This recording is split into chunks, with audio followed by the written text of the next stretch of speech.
ela veio de novo bater a porta do meu coração, como amigo do peito a me tirar da solidão.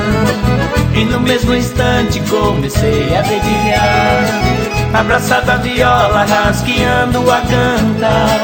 Boca é como um sonho antigo, eterno a regressar, como matar a sede sobre as sombras descansar. Lembranças guardadas que desejo relembrar, lugar de partida e fim de um longo caminhar. Tocando polca, vou chegando ao fim do dia, com o sol se pondo avermelhado, a noite cai. Sou na verdade nascido na fronteira, em terras brasileiras, amo o Brasil e o Paraguai.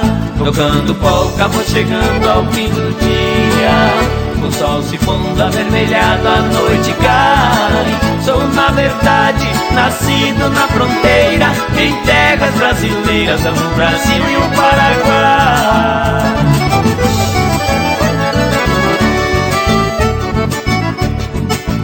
Oh, polca ligeira, esse é o verdadeiro som do Mato Grosso do Sul. Segura a van! É isso aí, tio amigo, vamos dançar o som original da fronteira.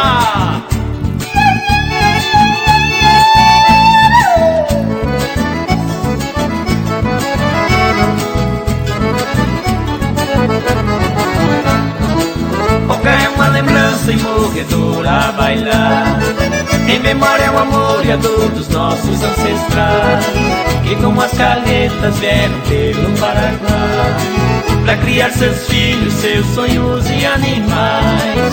Qualquer coisa pra homem aventureiro, pé na estrada, coisa pra mulher que quer amar e ser amada, ser feliz na vida e por ela desejada, como companheira dessa longa caminhada. Tocando polca, vou chegando ao fim do dia, com o sol se pondo avermelhado, a noite cai. Sou na verdade nascido na fronteira, em terras brasileiras, amo o Brasil e o Paraguai.